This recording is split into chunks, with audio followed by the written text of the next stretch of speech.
to my channel. So Brad Pitt and Angelina Jolie, they've been making the headlines. They made the headlines like literally on the cusp of the new year. So here are some TikToks that, explain a little bit more.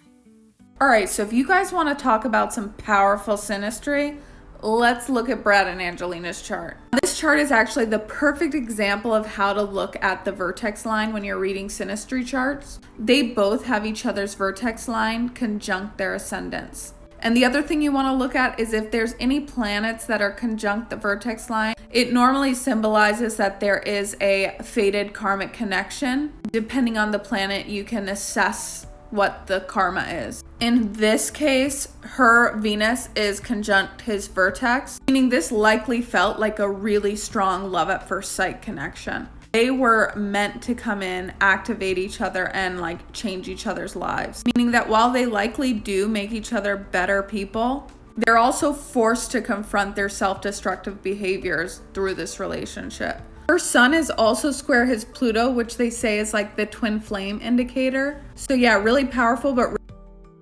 I find this actually crazy. 8 years? 8 years? How many of your kids have turned 18 during that time that it's that much? Because I'm I get it, you guys have a lot of money and everything, but at the same time, you guys are both rich. What are you fighting over? What are you fighting over? I think she was trying to fight over custody and stuff, but at the same time, how many kids are over 18 now? I forgot that they weren't divorced, and this time was so I'm happy. I hope you don't go into 2025 still married. I'm just 8 years. 8 years. Why? What is the reason? You both had a lot of money. What do we, I don't know. I don't know. I don't get it. And I think it's her. I think it was her. Could be wrong, but at the same time, I'm Now, the documents between these two are public record. So, they've been around for a couple of years now, so you can read up on the allegations against Brad Pitt and what he did to Angelina and his kids. I'm not really going to get into it. Other channels can explain it far better than I. But I'm not here to bash Angelina, and I'm not here to bash Brad Pitt. We don't know what happened. We don't know. But there is something really fishy going on. There is. And based on how everything ended, these two should have never been together. They should have never been together. If they couldn't end it as quickly as it began, then that's saying something about the relationship. There have been other couples who have been able to divorce quickly and move on. One day I'll make a video about Brad Pitt and how in the court of public opinion and the press, he's this good-looking, handsome, charming, great actor man, but in another world, in his reality, his children absolutely despise him, and more than one of his children have changed their last name and have gotten rid of the name Pitt as their surname. More than one. One day we'll talk about it. Today isn't the day. I've got to run. But yeah, one day we'll talk about it, because child, that is crazy. That is, your picnic said, we don't want your last name. Ain't that crazy? That's crazy.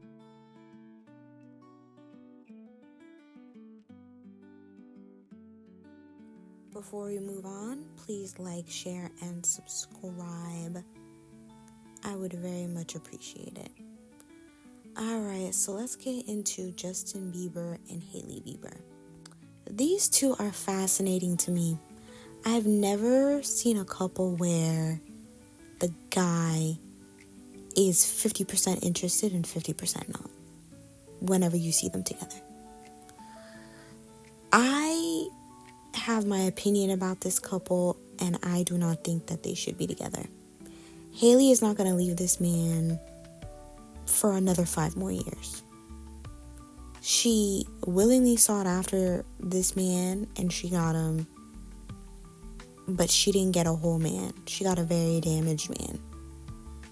And that's the truth. You guys, I can't take the secondhand embarrassment that I have for Justin and Hailey Bieber's like all out Instagram stories brawl. Like, first of all, you're like posting on stories and you're having a brawl. I can't. So she's apparently like on vacation in Anguilla with a couple of her gals because she posted pictures of them like all putting on their road skincare. And then he posted some like cryptic thing with just song lyrics and like a picture of him in the dark. And then she responded with a SZA song right after that. He reposted a video that talked about co-parenting. There are creators out there with all of the receipts. I didn't catch it in time, but it has sparked all of these rumors. And it's like, guys, don't you know that you are so freaking famous? You are so famous that trying to get at each other through Insta stories. And like, if she's on vacation getting away from their son for a minute, good for her. If he's just now having to like solo parent, figure it out. Parenting is hard, y'all, no matter how much you love your spouse, especially in the beginning before you figured it all out. Actually, scratch that, you never figure it out. But to just have literal millions of people like viewing your pettiness, I can't. It's just so messy.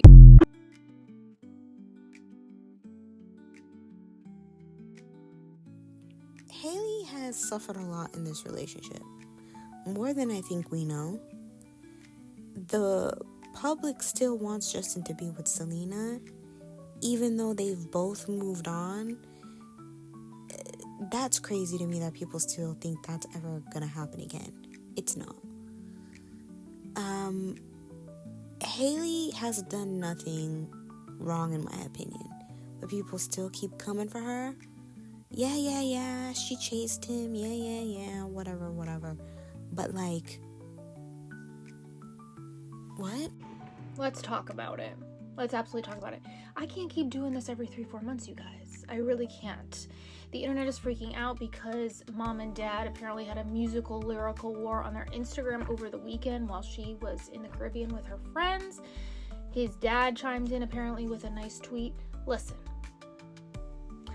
I don't know a lot, but these are a few things I know for sure. She has a road lip liner dropping soon and we're expecting new music. I do not think this power couple is on the verge of breaking up, nor do I think that it has anything to do with Selena Gomez being engaged to Benny. But here on the internet, people like to go there. So let me know what you guys think, but I don't have anything to worry about here. I really don't.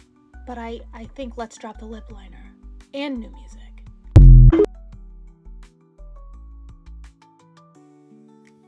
I want to wish anybody who's watching this a Happy New Year. We are officially in 2025.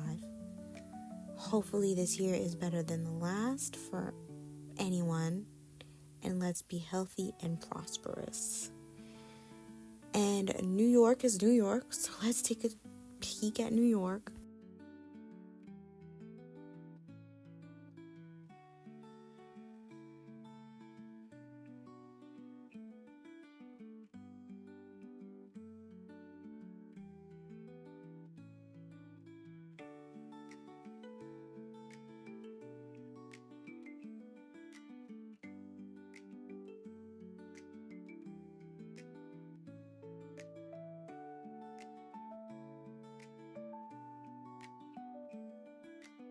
This year, Times Square is expecting 1 million people to show up to watch the ball drop. So that means that 1 million people are going to be peeing themselves and other things next to each other. Because if you weren't aware, you have to line up to watch the ball drop in Times Square for like almost 24 hours. Like people start lining up super early in the morning. You have to wait. And once you get into your section, you are not allowed to leave no matter what. Like if you leave, you will not be able to get back in. And this is for security and safety reasons, so like completely understand. So the majority of people know this and like will come prepared with diapers. So at midnight, when the ball drops and you're watching all of these people celebrate, just know they are covered in their own urine and other stuff. Just the thought of 1 million people cheering in their own human waste is like pretty dystopian actually. That's like kind of bizarre, but not trying to judge. If you have gone to this, are going this year, or plan to go in the future, I would love to hear your thoughts and like reasoning as to why you're doing this. And if you did do it in the past and enjoyed it, please let me know below. But yeah, if you're planning to go to New Year's Eve for Times Square, just know you will not be able to access the bathroom at all. Happy New Year.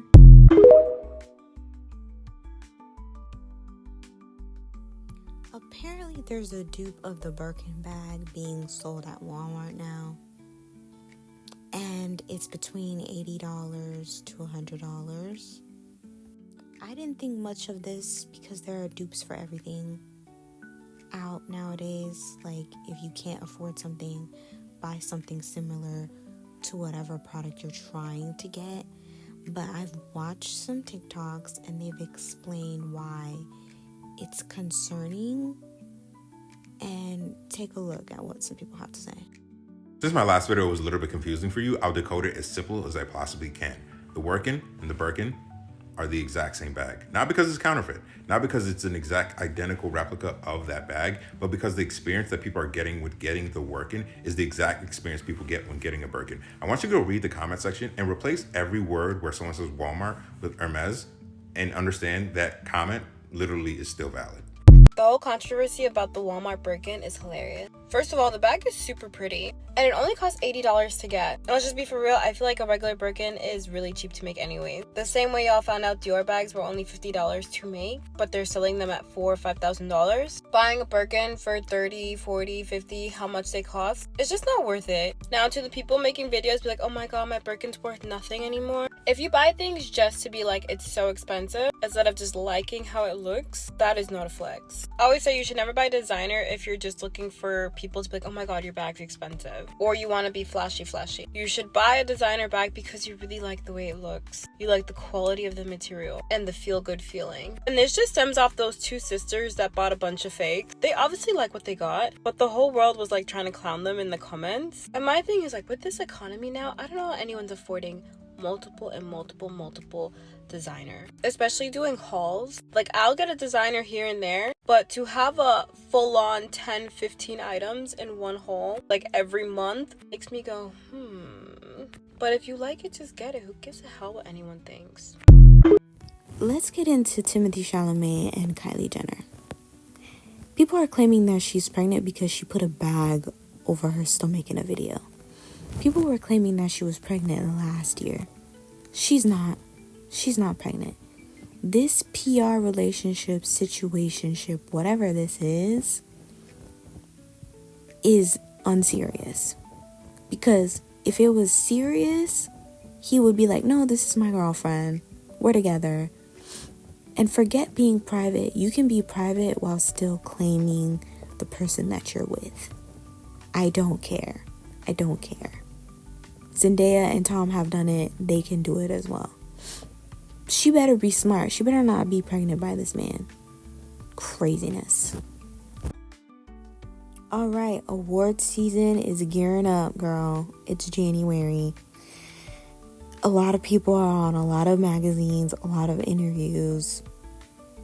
People are getting around. People are getting their rounds. And I'm excited. Mainly about like all the award shenanigans that are about to occur. Last thing to talk about is Megan's new Netflix show. I could honestly care less. It's not going to offer anything of substance, but I don't know. Get your money.